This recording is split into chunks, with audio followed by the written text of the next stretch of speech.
Hello wonderful people, welcome to another miniature painting in my handmade tiny sketchbook. If you don't know, I fell in love with tiny watercolor paintings this year and they were cathartic to paint. So I wanted to share another one with you and talk about why I'm obsessed with them right now.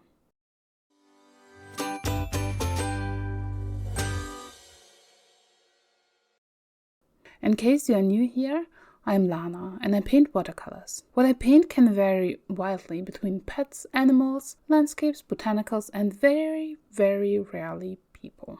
Most of the time I do whatever my brain tells me. Art is a way to bring happiness in my life and share it with others too.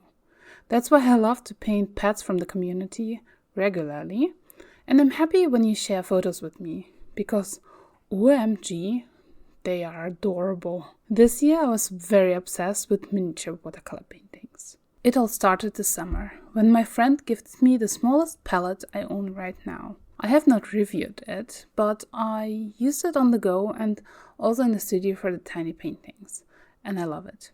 It was just the thing I needed to be more creative again. Since then, I've been painting so much more again, and sharing it, of course. What changed was that I did not paint for content only, and just for myself.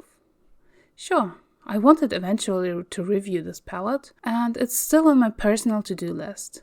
But first, and I do it with all the supplies, I want to get to know them. And I did. I painted so much using this palette now, even bigger pieces in the sketchbook. It triggered something in me though, the small size and the idea to paint equally small. The first tiny painting that I made a video of already was made on a leftover piece from the paper I used to swatch this palette on. It's no bigger than a postage stamp, but it felt so good to paint it. And yes, I usually paint what I enjoy. It's why I switch from gouache to watercolors to pencils every now and then and paint lots of different motifs. But the tiny paintings woke something in me. I went back to the roots and asked myself, why do I paint? And honestly, these questions I could only answer through painting. I paint because it excites me. I love it to have ideas, to put them on paper. I feel inspired when I see a cute cat or dog or a funny shaped leaf and want to capture it the way I see it. I want to test whether I can paint something at all, especially when it's tricky. Sometimes I want to see if I can paint something in a certain style. It tickles my brain. I become restless when I have the ideas and don't at least try to make them real. It feels like I have no control over it, because if I don't try, my brain will tell me lots and lots of times that I should have. Maybe you know this feeling too. And because life can be stressful sometimes, those moments for me are just relaxing. It's a time for me to relax, to let time pass by, and the world calm down. It's a time for me to distance myself from everything and be by myself, even though I'm often surrounded by people and enjoy the supplies. I notice that in those moments I go quiet on stream, for example. When I apply paint and it flows and the brush feels so wonderful on the paper, that those are seconds of pure joy before I engage again. And I believe everyone knows that feeling. It's important to find those moments of joy and calm. Painting can be a great way to do so, and it doesn't depend on the medium. I believe that pencils, oils, acrylics, and gouache can serve the same purpose, because it's highly individual what someone finds enjoying. And thus, I can't make a rule to follow. It's not simple. But I believe with a little bit of experimenting, you can find that place too. Take a moment and think. What do you find exciting? Is it comics? Are those portraits? Maybe you like landscapes too. Try it out. Maybe you like abstract paintings or super detailed ones. All of those have aspects that can be enjoyable. Like the moment you apply ink on your sketch, or the precise shadowing and love for details in a pencil drawing. I can see how you can get lost in those moments very easily and forget the world. It will give your brain time to rest and maybe not think about whatever bothers you.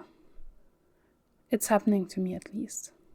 And never look for what fits for others. It needs to fit you and your needs.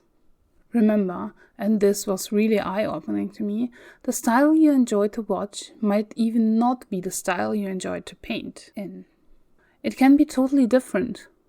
And that's okay too. Don't force yourself into something if you want to be happy with your art. What I also found super helpful was to create this little sketchbook that is hand-bound from 300 GSM cotton watercolor paper. It's filled with memories, and while I, choose my reference usually randomly from all the sources, the references for this one come from me and what I have experienced this year. I don't even have to paint on location. I take photos and paint the moments afterwards to keep them forever. That's also why all the tiny pages are dated. It's the date when something happened. I took photos of landscapes on my trips, and anytime I wanted to remember something beautiful, like colorful leaves or sleeping Dante, collecting beautiful memories helps to keep the mind more positive. And painting them isn't just giving me that wonderful time of painting. I can actually go through the sketchbook later and remember the good times.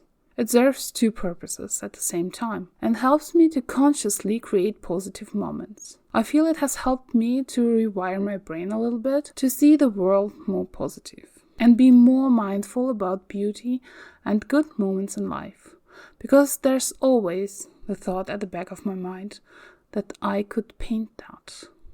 If you struggled with that, maybe you can try something similar for you and consciously choose to paint, write, capture those things that make you happy. To capture the little moments that made you feel good about something, about yourself, and just enjoy the moment, if it was only a moment.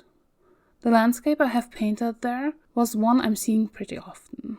It's one of the paths I walk with Dante. I love these fields and to have the privilege to walk with him there freely and in peace. Soon we're going to move and we'll have other areas to go on a walk with him. We chose a place with lots of nature too, but we lived here for 10 years now, so the change will feel huge and welcomed. Still, I wanted to remember this wonderful sunny day, where the grass was green and the sky a gorgeous blue.